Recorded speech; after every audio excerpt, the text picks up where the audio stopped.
Olá, Juraci, colegas de bancada virtual, ao público que nos acompanham e principalmente o nosso convidado de hoje, Padre Júlio, que nos deixou honrados por aceitar esse convite e mais ainda ansiosos por ouvir o que o senhor tem a dizer.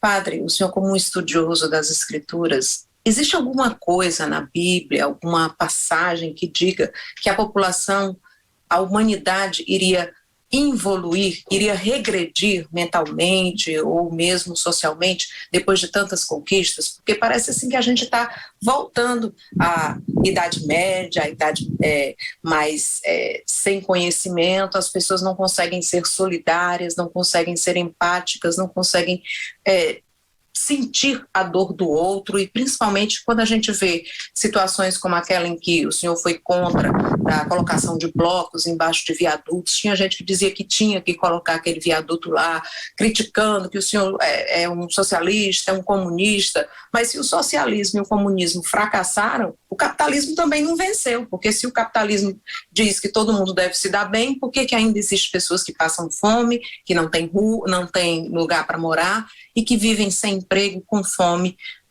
pedindo e mendigando? Olha, você lembrou uma coisa interessante que sempre eu penso. Muita gente diz, esse padre comunista, herege, socialista, não sei o quê. Ainda bem que nunca ninguém me chamou de padre capitalista. Nunca ninguém falou para mim, esse padre capitalista. Sempre falou que eu sou comunista. Não, ainda bem, porque comunista nunca me disseram que eu sou. Capitalista nunca me disseram que eu sou. Dizem que eu sou comunista.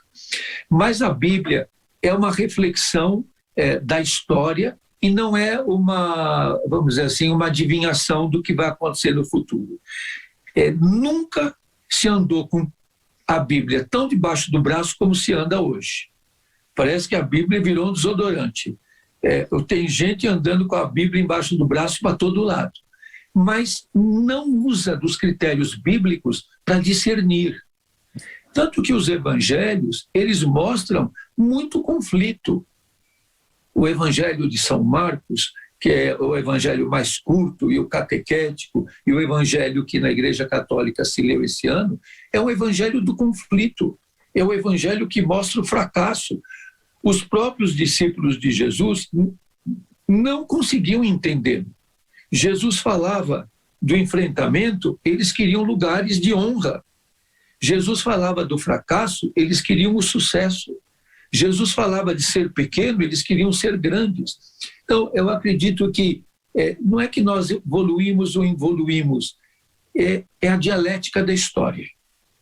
E os conflitos sempre estiveram presentes, sempre. E eles estão presentes nesse momento. Nós tivemos avanços civilizatórios, eu prefiro chamar de avanços humanizadores. E hoje nós, em nome de um cristianismo que eu não sei de onde tiram, nós vamos tirando todos os avanços humanizadores e vamos voltando à barbárie. Quando nós somos o país que mais mata mulheres trans, o que é isso? Que somos um país em que durante a pandemia o feminicídio estourou. A violência doméstica, a violência contra a mulher chegou a índices alarmantes, onde o genocídio da juventude negra não diminuiu, onde a discriminação ao povo nordestino não acabou. Todas essas coisas se agudizam. São Paulo é uma cidade extremamente conservadora, extremamente racista, extremamente xenófoba. E como a filósofa espanhola Adela Cortina, no seu livro Aporofobia, coloca, a questão vai na questão de classes, porque o nordestino de classe média ou da elite que vem em São Paulo não vai sofrer nenhuma discriminação. Mas o pau de arara vai. O que vem como migrante fugindo da miséria, e nesse momento no Brasil o que aconteceu, que não há uma grande onda migratória do Nordeste para São Paulo. Eles estão parando ou no Rio ou estão nas grandes capitais do Nordeste. Veja o aumento da população de rua no Recife. Veja o aumento da população de rua em Fortaleza. Agora, há pouco tempo, houve um censo da população de rua feito em Fortaleza pela mesma empresa que está fazendo aqui de São Paulo, e essa mesma empresa que está fazendo um péssimo censo aqui em São Paulo, que fez no Nordeste e que cobrou agora aqui da Prefeitura de São Paulo 1.700.000 para fazer o censo da população de rua em São Paulo.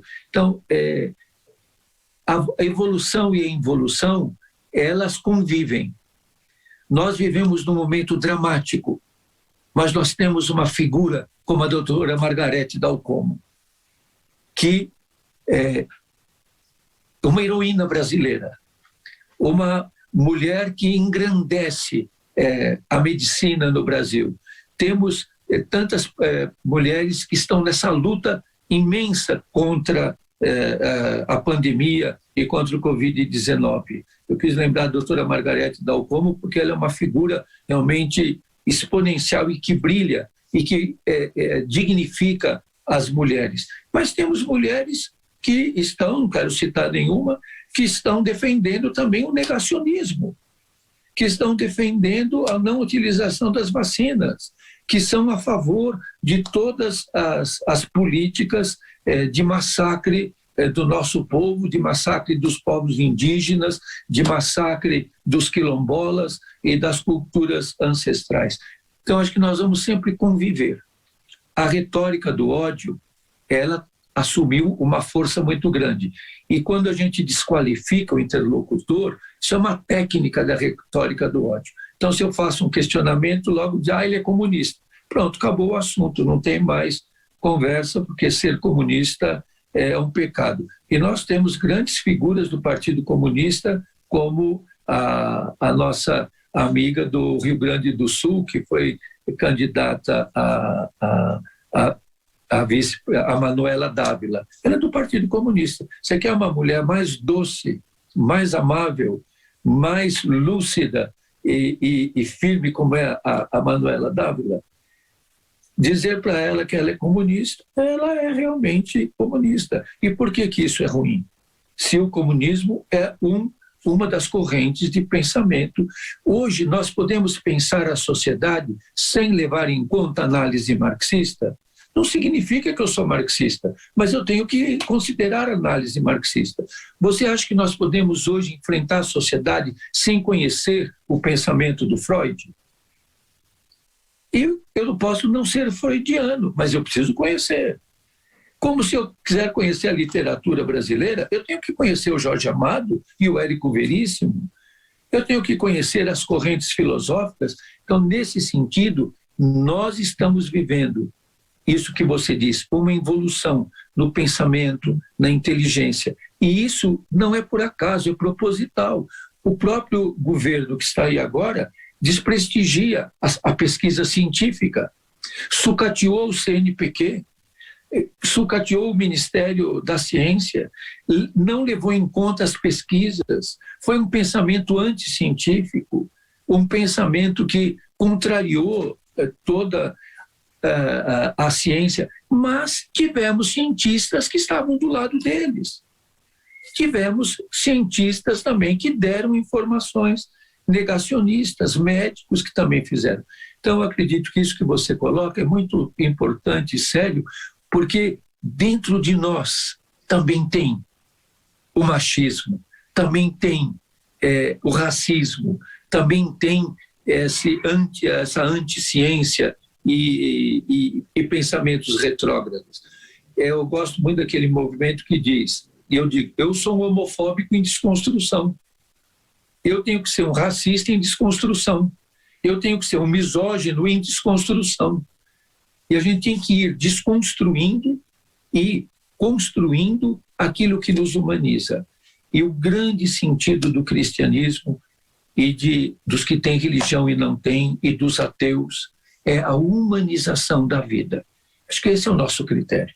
Religião é instrumento, ciência é instrumento, tudo tem que nos levar a indicadores de humanização da vida. Eu tenho defendido muito que um critério de humanização da vida hoje é acesso à água potável, é acesso a questões vitais e acesso a ter uma vida emocional não com tanto sofrimento. O nosso povo está sofrendo muito. Há um sofrimento imenso, um sofrimento mental imenso, o sofrimento da solidão, do abandono, da negação. Então, vocês que são comunicadores têm a grande missão de levar esperança para o povo, e não uma esperança de alienação, não uma esperança de consumismo, mas uma esperança de amor, de humanização da vida, de respeito à diversidade, de respeito ao pluralismo.